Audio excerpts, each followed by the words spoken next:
यदि शनि यहाँ अपने राशि के बैठ जा 10 नंबर के या 11 नंबर के बैठ जा कुंभ के या उच्च राशि स्थित हो जा, तो ऐसा जातक दूसरों पर अधिपत्य जमाने वाला हुआ, यानी कि उसके पास प्रॉपर्टी हो सकती है, उस पर शक्ति होगी, वो एक नेता बन सकता है, एक वो प्रभावशाली बन सकता है, वो कृषि का कार्य भी कर सकता है और इंडस्ट्रियल भी हो सकता है। अब आइए सेकंड हाउस में। सेकंड हाउस का है, धन का है, परिवार का है। यदि शनि धन भाव में बैठ जाता है और अपनी राशि उसकी नहीं है, ना उच्च का है ना नीच का है, तो ऐसे जातक को समय समय पे धन की कमी का अनुभव हो सकता है और परिवार में खुशहालियां कम मिलेंगी, परेशानियां अधिक मिलेंगी। फिर आपको एक बात बता दूं, क्योंकि मेरे कमेंट बुक्स में आते रहते हैं, मैं सब जानता हूं, सब जानते हैं, मैं भी जानता हूं, सब जानते हैं कि एक ग्रह ना राजा बनाता है, ये रंग बनाता है। हम इनके कारक तत्व को समझ रहे हैं। हमेशा फल आता है PAC से, पॉजिटिव एस्पेक्ट, कंजक्ट, स्थिति, दृष्टि, युति। लेकिन ये जो मैं कारक तत्व बता रहा हूं ये भी अधिक फलित होते हैं। इसके द्वारा यदि हम इनका दान करेंगे तो हम अपने जीवन को आसानी से और बढ़िया से तरीके से और धन धान्य से पूर्ण हो सकते हैं। अब आते हैं थर्ड हाउस में। थर्ड हाउस मैंने पहले बताया था कि जो पाप ग्रह 3, 6, 11, 10 में अच्छा फल दे जाती है। तो जातक के शनि यदि थर्ड हाउस में है और उसकी अपनी राशि में नहीं है, तो जातक क्या होगा? मेहनती होगा, पराक्रमी होगा, लेकिन हेल्थ के लिए शुभ नहीं होगा। लेकिन अपने छोटे भाई बहनों से उसके संबंध खराब भी हो सकते हैं। अब आते हैं हम चतुर्थ भाव में।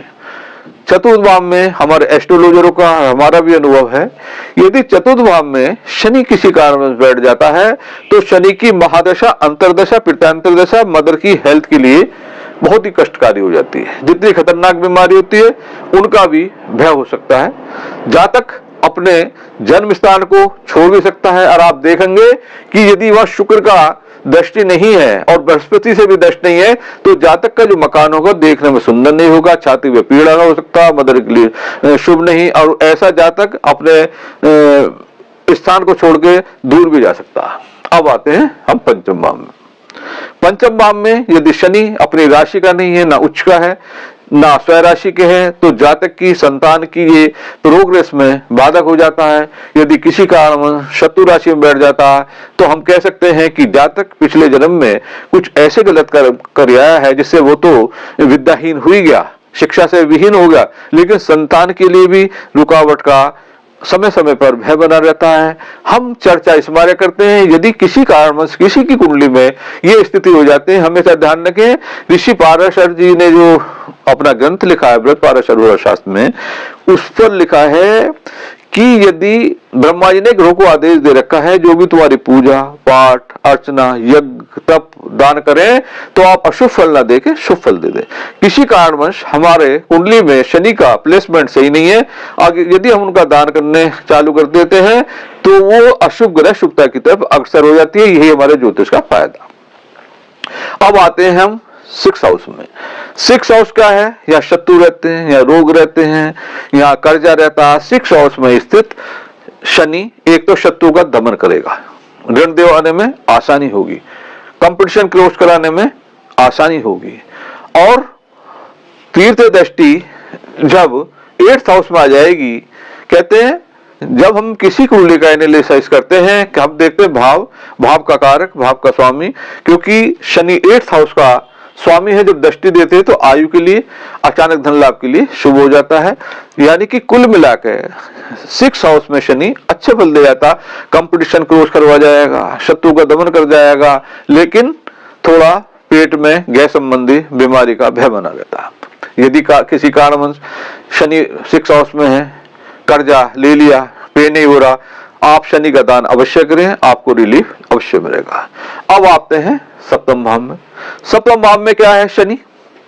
मैंने पहले बताया कि हम पूरी कुंडली का एनालिसिस करते हैं, लेकिन यदि सप्तम भाव में शनि बैठ जाता है, सपोज कर लो कोई भी ग्रह सप्तम भाव में उच्च राशि का बैठ जाता है, वो द्विविवाह योग बन जाता है। उसका लॉजिक क्या होता है कि ग्रह कहते हैं ये भी लो फिर लो बार बार लो, क्योंकि सप्तम भाव मैरिज का होता है। यदि यहाँ शनि उच्च का बैठ गया तो कुंडली में द्विविवाह योग बन जाता। यदि शुभ ग्रह से ये शुभ ग्रह इस पर ना देख रही हो जैसे बृहस्पति वगैरह, तो शादी लेट भी हो सकती है। हमेशा ध्यान रखें ग्रह कब फल देती है, अपनी महादशा, अंतरदशा, प्रता अंतरदशा में। अब आते हैं 8th हाउस में। यदि 8th हाउस में शनि आ जाता है तो कहते हैं कि इस दशा में उत्पन्न रोग आसानी से तय नहीं होता, दरिद्रता घेर लेती है, हर कार्य रुकावट, परेशानी। यदि हमें कोई पैतृक संपत्ति मिलने को भी होती है, सपोज कर लो और भी कॉम्बिनेशन होते हैं, तो उसे हमें बड़ा प्रॉब्लम्स हो जाती हैं। और हमारी यदि कोई रोग हो जाता है दशा में तो रोग आसानी से हटता नहीं। इसके लिए शनि का दान हमें अवश्य करना चाहिए, क्योंकि हर कार्य रुकावट, परेशानी का ये सूचक भी हो जाता है। अब आते हैं 9th हाउस में। 9th हाउस क्या है? ये फादर का है, तो शनि की दशा फादर के लिए कष्टकारी होती है। लेकिन यदि 9th हाउस में शनि है, बृहस्पति से दष्ट है, तो ऐसा जातक एक तपस्वी बन सकता है। कैसा तपस्वी? जो ज्यादा शोबाज नहीं कर रहा, आंतरिक अंदरूनी वो एक तपस्वी बन जाता, और उसे उसके फादर की भी प्रोग्रेस होती है और समय समय पे उसको प्रतिष्ठा भी मिलती रहती है। अब आते हैं हम 10th हाउस में। मैंने बताया था कि 3, 6, 10, 11 में शनि अच्छा फल दे जाते हैं। अब 10th हाउस में सपोज कर लो शनि बैठे, स्वराशि के बैठ गए, 10 के या 11 के या उच्च के हो गए, तो शनि यहाँ पर उसको खूब नेम फेम देगा, नेता बना देगा, उसको समाज में अच्छी तरह एक प्रतिष्ठित आदमी माना जाएगा। वो एक इंडस्ट्रियल भी हो सकता है। यदि कोई एग्रीकल्चर का काम करता है तो वो उसमें काफी ख्याति प्राप्त करता है, यानी कि नेम के लिए, फेम के लिए, धन के लिए, प्रतिष्ठा के लिए, वो खनिज पदार्थों के लिए और फैक्ट्री के लिए, एग्रीकल्चर के लिए यहाँ शनि अच्छे फल देते हैं। अब आते हैं एकादश भाव में। हमेशा ध्यान रखना एकादश भाव ज्ञान का होता है, या हर ग्रह हर चीज देने को हमेशा तैयार रहती है।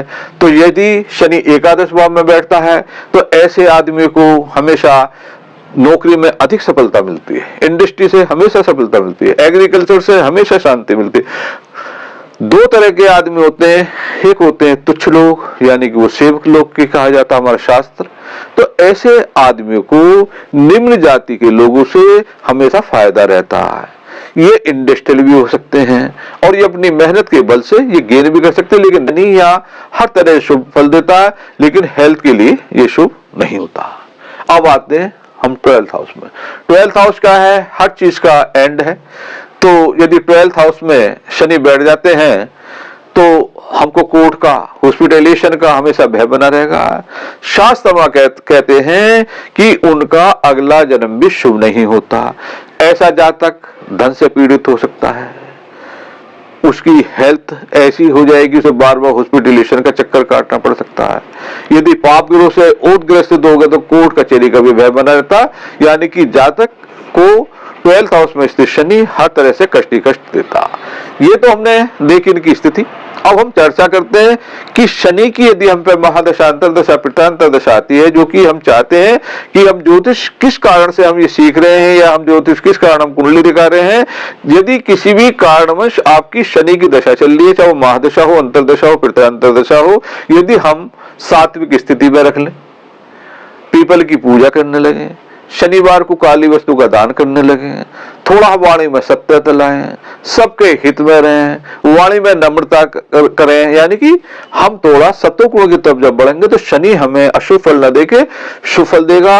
यदि हम आप इसकी बारीकी में जाएंगे तो शनि एक न्यायप्रिय ग्रह है, कृष्ण भक्त हैं, सत्वगुण बढ़ाने वाले हैं। यदि हम शनि का दशा में पीपल की पूजा करने लगे, संडे को छोड़कर काली वस्तु का दान करने लगे, वाणी में संयम रखने लगे, सबके हित में रहने लगे, तो शनि हमें अवश्य ही सुफल फल देगा। यदि किसी कारणवश आपको शनि ने घेर लिया है, रोग पैदा हो गया, घातक बीमारी हो गई है, घुटनों में दर्द रहने लगा है, दरिद्रता ने घेर लिया है, आप संडे को छोड़कर डेली सायकाल जब अंधेरा उजाला हो सरसों के तेल का दीपक जलाना चालू कर दें। और दूसरा उपाय, चींटियां जमाना चालू कर दें। चींटियों का जमाने का सबसे बढ़िया तरीका क्या होता है कि घर में 1 किलो आटा भून लो, उसमें बराबर की खांड या बूरा मिला लीजिए और डेली लगभग 100 ग्राम के करीब आप उसे लीजिए। जितने भी आपके घर में सज्जन रहते हैं, बच्चे हो चाहे कोई भी, सबके हाथ लगवाएं और प्रातःकाल जितने भी आप फ्री हो जाए 8 बजे 9 बजे, हर जगह चींटियां रहती हैं। हमेशा ध्यान रखें संडे के दिन को कभी भी पीपल के नीचे नहीं जाते हैं। यदि किसी कारणवश पीपल नहीं है तो हर झाड़ियों के नीचे चींटियां होती हैं। जैसे इस टाइम सर्दियां हैं तो आप अगर गिर भी आएंगे तो बाद में खा लेती हैं। आपको क्या करना है, हमेशा ध्यान रखना, शनि को याद रखो, ओम शनिश्चराय नमः, ओम शनिश्चराय नमः करते करते आप चींटियों को घेरते रहे। हर झाड़ी के नीचे, हर वृक्ष के नीचे रहते, हर जो भी जहां तक रहता थोड़ी दूर जंगल जरूर होता। यदि आप इस उपाय को जीवन भर करते रहें, आप देखेंगे यदि आप सर्विस करते हैं तो सर्विस में धीरे धीरे आपकी उन्नति होती चली जाएगी। यदि आप किसी कारणवश रोगग्रस्त हैं, आपका रोग छुटकारा दे देगा। हमेशा ध्यान रखना शनि एक दरिद्रता का भी कारक है। और सबको पता है, श्री कृष्ण भगवान से नारद जी पूछ रहे हैं भागवत में कि प्रभु इस मृत्यु लोक में सबसे बड़ा कष्ट क्या है? बोले सबसे बड़ा कष्ट है दरिद्रता। और शनि हमेशा ध्यान रखना दरिद्रता का भी कारक है। जब शनि की दशा आएगी तो दरिद्रता आने के लिए आपकी कुंडली खटखटा जाएगी। यदि हम उनका दान करेंगे, धार्मिक स्थिति से रहेंगे, पूजा पाठ करेंगे तो वही शनि हमें अशुभ फल न देके शुभ फल देगा। मिलते रहेंगे हम ऐसी ही ज्ञानवर्धक वीडियो के साथ। जय श्री कृष्ण भगवान की।